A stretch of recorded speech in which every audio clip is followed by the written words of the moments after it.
Hey guys, I'm Jess and I'm here with Ed. Hello. And we're going to have a chat about Dark Souls 3, specifically approaching Dark Souls 3 as a total beginner, which I am to the series and Ed is not. So I have a bunch of very newbie questions about how to go about playing it and why is it so hard and how do I not die? Go for it. Yes. All right. So question number 1 is, what fundamental basics should I know about the Dark Souls world and story so far before going into Dark Souls 3? My answer is none. To me, the story has always been dressing, and the main game has been the mechanics, and that's what you should focus on. You don't need to have played the previous Dark Souls games to get into this at all. Alrighty, so approaching it from the start, you pick your character and class and everything. Now, are there classes which are more or less difficult to play for a beginner, and how should I go about choosing one? I would say sort of the traditional sword and shield classes, like the knight and the warrior, are probably the easiest to get into. Harder classes to start with are definitely the magic users, so like your pyromancer, your clerics, ones that focus purely on sort of spells and miracles and healing. And lastly, Deprived, which is a character that starts at level 1 with a club and a shield and no clothes.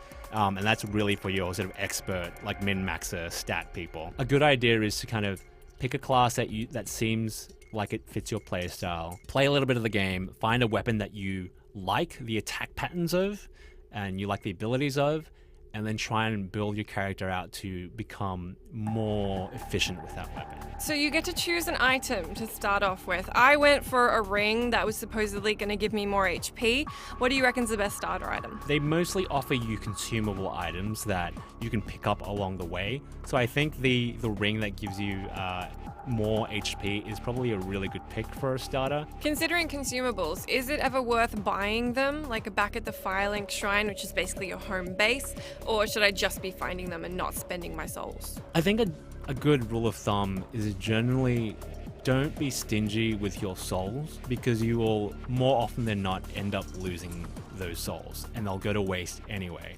So you should spend whatever you need to make you feel better about going back out there. If that means more grenades and stuff, go for it. What would you say are 5 of the most crucial combat tips, or a few, you don't have to give me 5, that you could give a beginner which apply to most encounters in the game? 1, don't button mash. Okay. That's my number 1 tip. That's hard because you watch me button mashing. Yeah. So stamina is obviously a resource in this game, and every action you do, whether it be rolling, swinging your sword, getting hit while you're blocking, will deplete your stamina. So every move needs to count. Number 2 tip for beginners is probably keep your shield up at all times. You never know what's around the corner, what might be hitting you. Remember that rolling makes you invincible.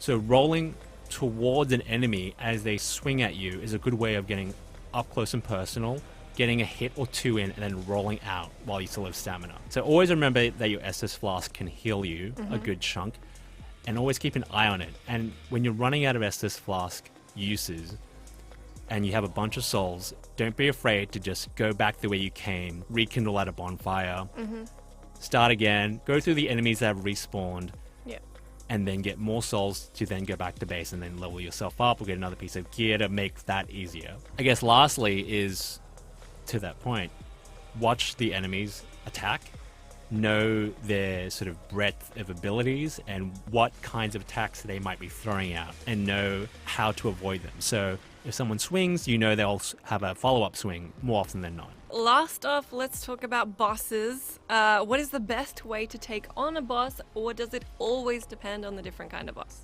It always depends on the different kind of boss, because bosses come in all shapes and sizes, from like the tiniest little creature to the most enormous fuck-off thing you've ever seen in your life. And it can be very easy to be intimidated by just the sheer size of some of these bosses. I remember the first time I played Dark Souls, I just had no idea how to hit a dragon that was like 20 stories tall. But just know that once you get up close, you can hit it and it will do damage. Like every other enemy, watch it and learn its attack patterns and know what might be coming out next. If you're having a shit time, it's always helpful to just stand up, put the game away for an hour or two, or even, sleep on it and just come back to it later, because you really need to be in the right frame of mind to sort of take on a lot of these challenges. Sweet. Well, thanks for the advice, and good luck, everyone, if you're going to pick up Dark Souls 3 and deal with the frustration.